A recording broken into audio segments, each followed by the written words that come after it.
Assalamualaikum warahmatullahi wabarakatuh. Alhamdulillahirabbil alamin, amma ba'd. Siswa-siswa sekalian, kali ini kita akan melanjutkan pelajaran yang kemarin melalui media online. Jadi maaf karena himbauan dari pemerintah kita nggak bisa berkumpul bertatap muka dalam pembelajaran di sekolah. Jadi oleh karena itu saya harapkan semuanya tolong dibuka grupnya, diamati dan kemudian di-download video ini. Pelajaran akan saya sampaikan melalui video. Oke, kita melanjutkan bab kemarin yaitu mengenai sekarang yang kita bahas adalah kebijakan dan strategi kepemimpinan Khulafaur Rasyidin. Kebijakan artinya keputusan yang dijalankan oleh Khulafaur Rasyidin. Oke, sambil mengulas kembali pelajaran yang kemarin, bahwasanya setelah Rasulullah Shallallahu Alaihi Wasallam wafat, itu banyak permasalahan yang terjadi.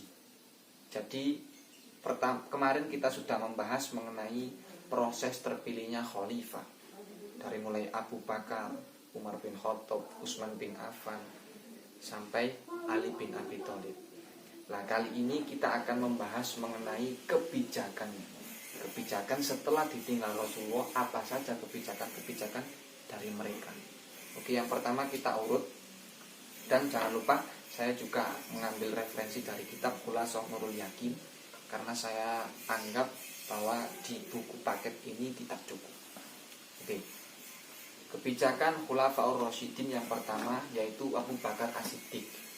Abu Bakar As-Siddiq ini memberikan keputusan yang pertama, pembukuan Al-Quran.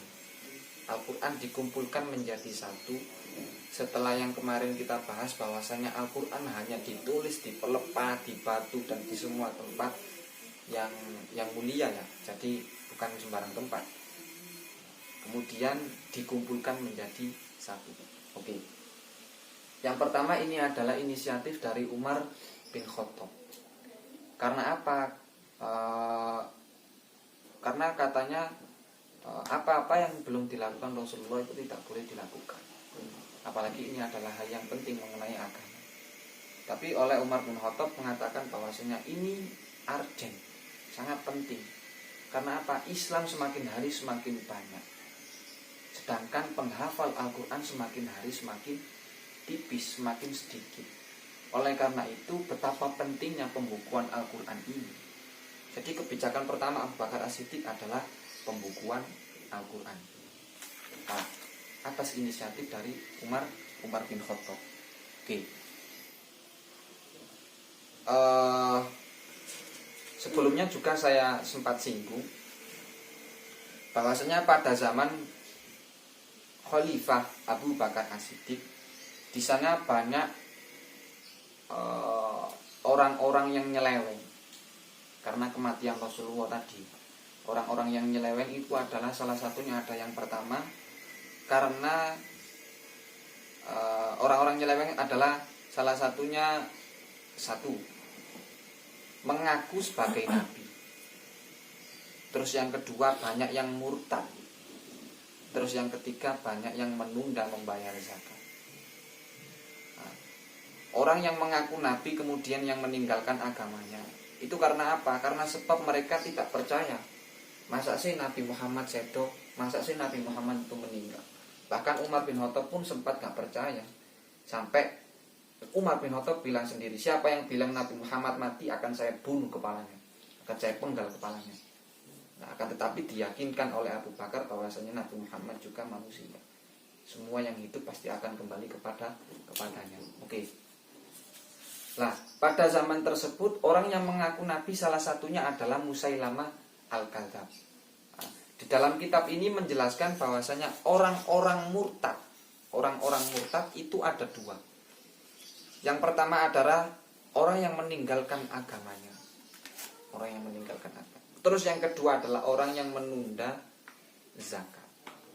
Nah, jadi yang tadi saya jelaskan bahwasanya ada yang mengaku nabi yaitu Musailamah Al-Kadzab. Nah, di dalam kitab ini Khulasah Nurul Yakin itu mengatakan orang-orang yang murtad itu ada dua, yang meninggalkan agamanya dan yang kedua adalah meninggalkan atau menunda zakat. Oke. Pertama, orang yang meninggalkan agamanya. Siapa saja? Hum atba'u Musailama al-Kadzab, yaitu pengikutnya Musailama al-Kadzab.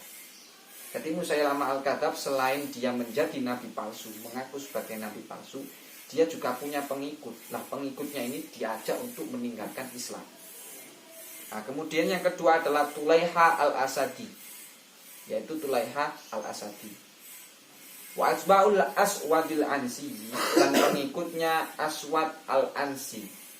Nah, ketiga orang tersebut itu meninggalkan Islam, murtad, keluar dari Islam. Terus yang terakhir, yang kedua, yaitu yang menunda zakat, yang menunda membayar zakat. Siapa? Hum asba'u Maliki bin Nuwairah, yaitu pengikutnya Malik bin Nuwairah. Dua orang murtad tadi, yang pertama yang meninggalkan agama, dan yang kedua adalah yang menunda membayar zakat. Oke, kita kembali ke konteks yang tadi, bahwasanya kebijakan Abu Bakar adalah yang pertama pembukuan Al-Quran. Lah, pembukuan Al-Quran tersebut Abu Bakar menyuruh Zaid bin Sabit untuk mengumpulkan Al-Quran. Dia dijadikan Abu Bakar sebagai pemimpin pengumpulan Al-Quran tadi. Lah, karena apa Abu Bakar As-Siddiq memilih Zaid bin Sabit? Karena dia dikenal cerdas dan berpengalaman dalam mencatat ayat-ayat Al-Quran. Nah, sehingga Abu Bakar As-Siddiq percaya kepada dia, sehingga menjadikannya dia sebagai pemimpin. Sekarang kita lanjut ke pembahasan selanjutnya, kebijakan dari Abu Bakar As-Siddiq yang kedua, yaitu perluasan wilayah baru atau disebut sebagai futuhat. Perlu diketahui bahwasannya Islam itu kalau tidak dengan menaklukkan wilayah-wilayah yang lain, maka Islam tidak akan menyebar luas. Akan tetapi perluasan wilayah Islam itu harus dibarengi dengan dasar bahwasanya kalau kita tidak diperangi, maka kita tidak boleh memerangi. Lah, Rasulullah Shallallahu Alaihi Wasallam semasa hidupnya itu mengutus Usama bin Zaid untuk menaklukkan wilayah Syria.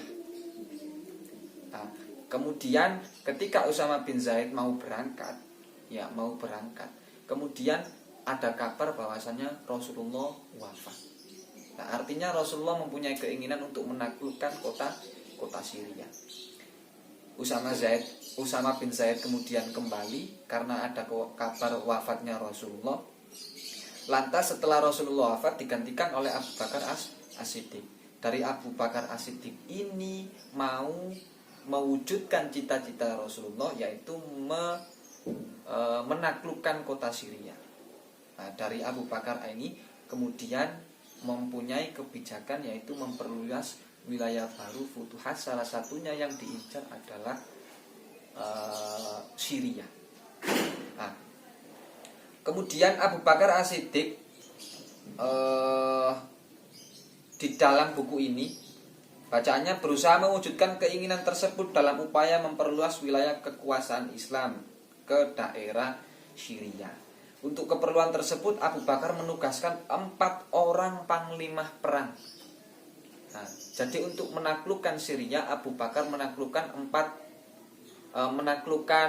dengan mengutus 4 panglima perang. Yang pertama adalah Yazid bin Abu Sufyan. Dia ini diutus di daerah Damaskus. Kemudian Abu Ubaidah bin Jarrah, dia ditugaskan di Homs. Kemudian Amr bin As ditugaskan di Palestina. Dan yang keempat Surah Bil bin Hasanah ditugaskan di Yordania. Artinya kekuasaan Syria itu terdiri dari beberapa macam daerah. Yang pertama adalah tadi Damaskus, kemudian Homs, kemudian Palestina, dan yang keempat adalah Yordania. Keempat daerah ini masih dalam lingkup Syria. Lah, Abu Bakar As-Siddiq mengutus 4 panglima perang untuk menaklukkan mereka. Oke, dari sini kita sudah tahu bahwasannya perluasan wilayah Islam itu karena apa? Karena dulu itu setiap kerajaan pasti ingin memperluas wilayahnya. Lah Syria ini di bawah naungan Romawi, di bawah naungan kekuasaan Romawi, pimpinan Kaisar Heraklius. Lah dari kepemimpinan Kaisar Heraklius ini, mereka itu ingin merebut kekuasaan Islam. Lah jadi pada zaman dahulu itu memang saling berebut kekuasaan untuk dijadikan kekuasaan. Nah, ketika mereka menyerang kita juga harus menyerang mereka.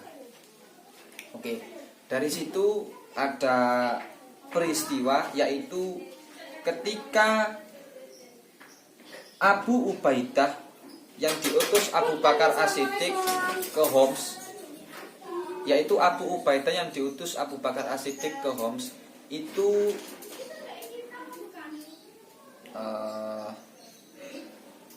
Abu Ubaidah yang diutus Abu Bakar As-Siddiq untuk melancarkan serangannya di Homs, beliau kewalahan artinya tidak bisa mengatasi. Nah kemudian Abu Bakar As-Siddiq mengutus Khalid bin Walid untuk membantunya dengan membawa 1.500 pasukan. Lantas kemudian akhirnya umat Islam menang dan bisa menaklukkan Syria. Kemudian artinya kekuasaan Islam semakin besar, yaitu Syria sudah ditaklukkan.